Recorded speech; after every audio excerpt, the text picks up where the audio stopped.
a dit, il faut que monsieur Perrault se présente à la gendarmerie ce soir. Ou il faut que je se présente. Ben, elle dit, il n'est pas là, il n'est pas là. Quand il est arrivé le soir, elle a dit, il faut que tu ailles à la gendarmerie. Il a dit, ça, je vais sûrement pas y aller. Ça, je vais pas y aller. Et puis au bout d'un moment, il a dit, si, je vais y aller.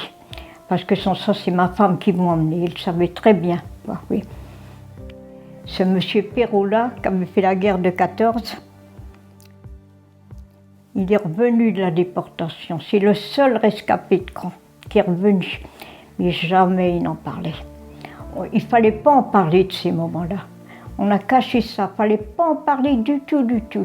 Personne n'en parlait. Mais un jour, ils sont venus l'arrêter.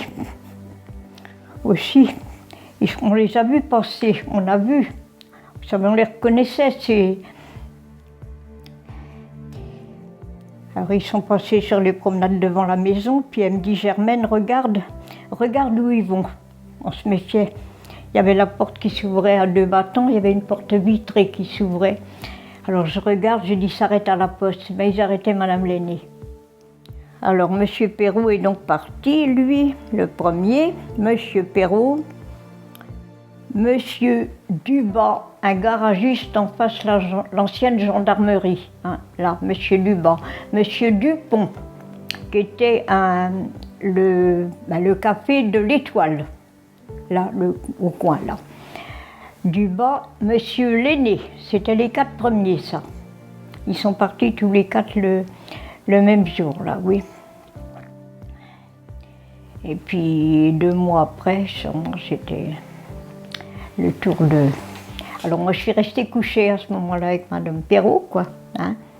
On était proches. Hein. Et puis 2 mois après, les voilà.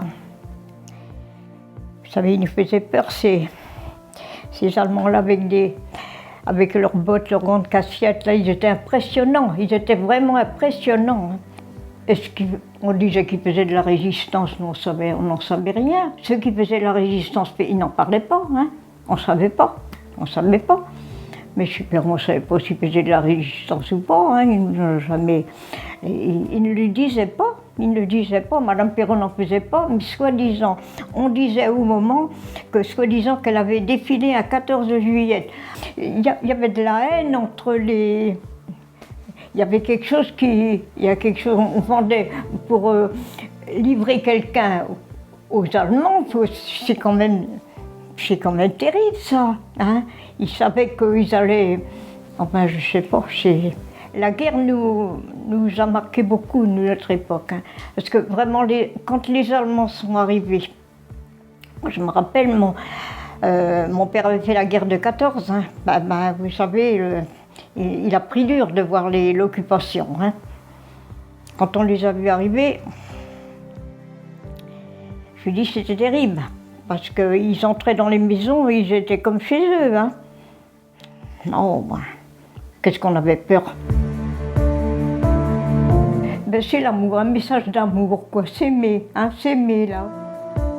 Alors moi, je suis une des petites filles de Constance Lenné. Hein, je m'appelle Françoise Malin. En fait, nous sommes 6 petits-enfants. Constance avait 2 filles, Jacqueline, qui était ma mère, qui a eu 4 enfants, et Luce, qui était la plus jeune des 2 filles, qui a eu 2 enfants. Alors, l'histoire de ma grand-mère, en sachant que, comme je vous l'ai souvent dit dans les réunions que nous avons eues, c'est indissociable pour nous de mon grand-père Georges. Le couple donc, de mes grands-parents, on a appris leur existence d'abord à travers des photos. Des photos qui étaient sur la cheminée, comme beaucoup de photos de grands-parents en fait. Hein.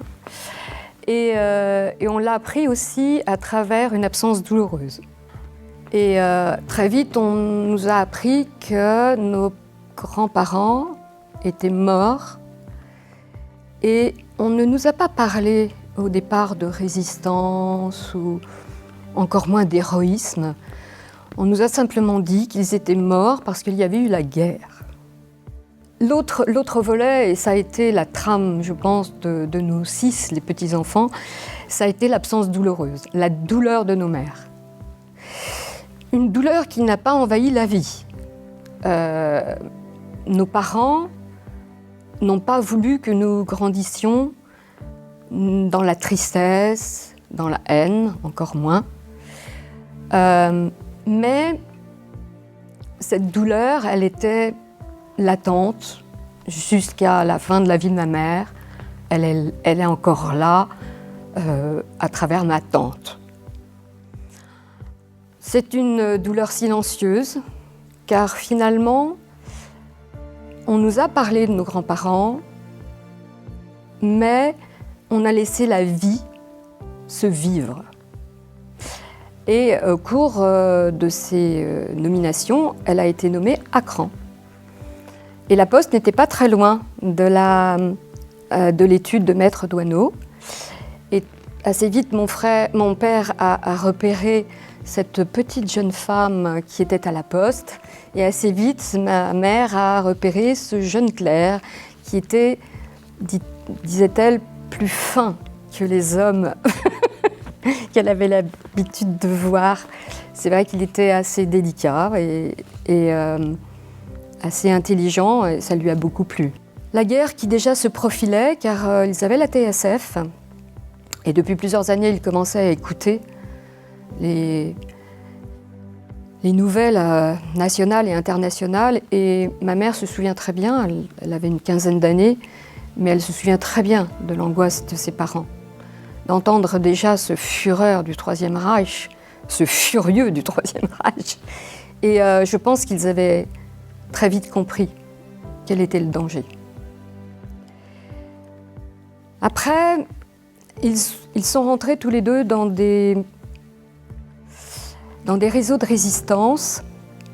Mon grand-père d'abord, et ma grand-mère aussi.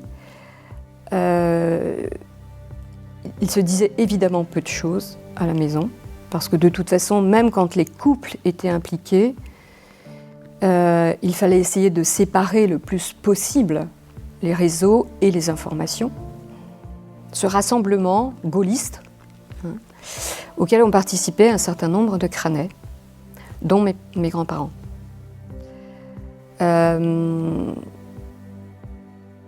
Ils commençaient déjà, dès 1941, à y avoir des réseaux qui se faisaient sur la Mayenne.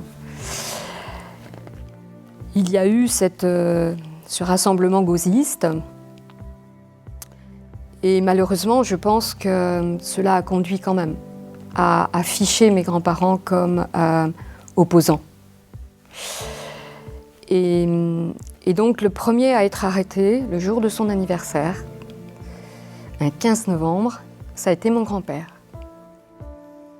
Il a été arrêté sur son lieu de travail avec d'autres crânais.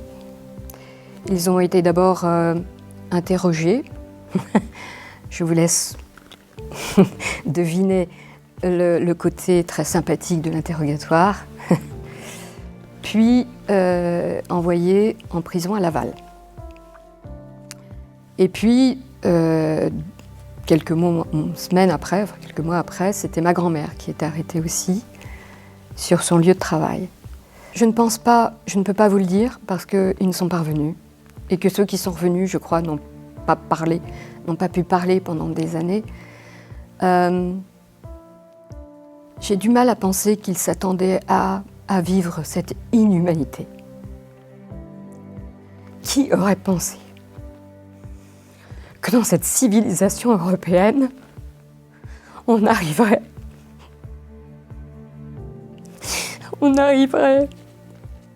à laisser émerger une telle inhumanité. Les résistants l'ont vécu, je ne parle même pas des Juifs. Et que nous espérons que le chemin qu'a montré nos grands-parents, nous n'allons pas les imposer à nos enfants, ni à ceux qui vont suivre, j'espère. Mais c'est un chemin qu'on va leur montrer. Après, ça sera de leur responsabilité de l'emprunter ou non. Mais c'est un chemin, je pense, qui est un chemin important. Le respect de la vie, le courage et la solidarité qui est indissociable de la vie. Par contre, je pense que le message qui est véhiculé à travers tout ce qu'ont vécu et tout ce qu'ont fait ces gens qui se sont opposés à la barbarie, parce que c'était pas seulement la guerre, c'était la barbarie. Oui, ça, je pense que c'est de l'ordre de l'humanité. Et parfois, il faut le rappeler. C'est vrai.